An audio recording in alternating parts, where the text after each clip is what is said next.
Good afternoon, everybody. My name is Brian. Um, if you're watching me, then you've read the answer I put up on Quora Digest last week, which I'm very surprised got so much feedback, and I appreciate all of it about the cruelest thing that was ever said to me. Um, you're going to hear a lot of This is not how I envisioned starting my broadcasting career, but way before I posted that answer, I wanted to start um, some kind of form of broadcast. That was my lifelong dream, to be on the radio or in some kind of broadcasting occupation. But that's not why we're here today. Um, a long time ago, I decided that I was going to start a channel for caregiving. You're going to see cameo appearances by our cat Scooter and occasionally Bucky and Tiggy. They are our joy. They are basically our children, since we've never had children. But the name of this channel is Caregiving Under Hardship. But you don't have to be undergoing hardship, um, actual physical hardship, to get anything from this channel, because this is for all caregivers. And all caregiving, there is some form of hardship. Now, I jotted some things down here to tell you what this channel will be about and what you can possibly get from it. It's going to take a while to create a community, obviously, and but I always want it to be an outlet to tell your story. If once I'm able to have the capability to go live, I'm not very tech savvy, but we will get to the point where I'll hopefully have better equipment, a place to live that's permanent, and we'll all be able to share our stories together. And always will be a safe space. I will not tolerate trolls. Um, you'll always find empathy here. I'm a very empathetic person. You'll also find that I wear my heart on my sleeve. I'm very emotional. I've been that way since I was a child. It's been a blessing and a curse. We'll talk about that as well. We're also going to discuss uh, frustrations, positive things, negative things about the medical and mental health profession, of pharmacy problems, with pharmacists, pharmacies in general, also insurance, which is also a really, really big complication for many people. Your daily routines, both for you and the patient that you care for, whether it be a family member, a friend, or even if you work as a caregiver. I cannot be paid to take care of my wife, who I've been caring for 8 years full time, because in New York State, spouses are not eligible. You can Google that and look it up. Many people are very surprised by that. We'll also talk about not losing yourself and your own identity while being a full time caregiver or a part time caregiver. Any caregiving is difficult, no matter what the situation, no matter what the age of the patient or the caregiver is, or what the medical problem or mental issue that you're caregiving for. Everybody is different. Every person is different. That will be recognized here. There is no one size fits all answer.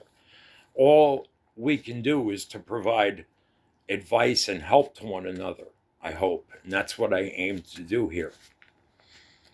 We're also going to talk about balancing the patient's wants and needs versus your wants and needs for the patient.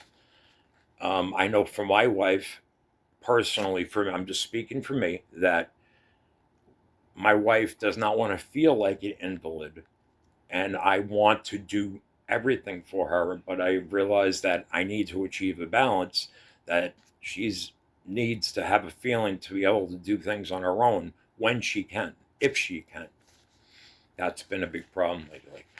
We're also going to talk about depression and anxiety. If you don't already have it, or the person you're caring for doesn't already have it, about that affects the way you care for a person, how it affects you. I Yes, Scooter, I know. I personally am diagnosed with anxiety and depression as well. I inherited it from my parents, but you'll hear that story because the video after this is going to be me telling our story, my life story, so you can get an idea of how much experience I have with caregiving and life in general. We're going to talk about social service agencies, no matter what state you're living in. If you need them, what you should do. If you're in a situation where you need them, how you can access them, how we can help each other connect with resources. Just the system itself in general, because the health system in general, as we know, is changing rapidly. And as of January 1st, I'm sure there's going to be many changes that are going to affect a lot of us. Most importantly, like I said, a support system. We will help each other. You can look in my big blue eyes and I'll tell you that you will always find a sympathetic and empathetic voice here. Sounding board, frustration board, whatever you want to call it. And you will be able to express your grief here as well. I go through a range of emotions every day. I'm on an emotional roller coaster. And I have my own physical health scare, but I'll get into that in the next video.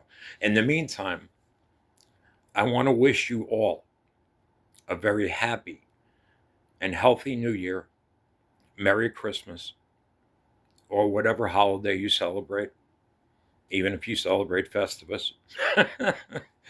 I want to show you one of my firstborn. That's Scooty. Say hi, Scooty. Hi. Yeah, he's 14 and a half. The person I am a caregiver for, my wife, she's at dialysis right now, and I will be getting her from the medical taxi in about an hour.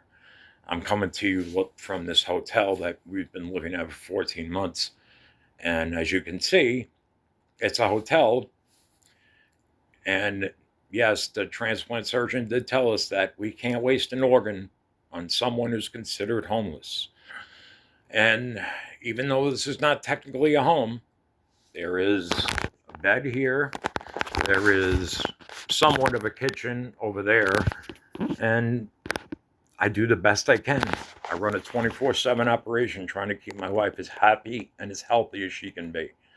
So in the next video, you'll hear how this all began and where I come from. And you could probably tell I have a 5 boroughs of New York City accent, which I've been trying to get rid of all my life. Anyway, like I said, once again, Merry Christmas, enjoy your holiday, and we'll talk soon. Thank you, and welcome to my channel.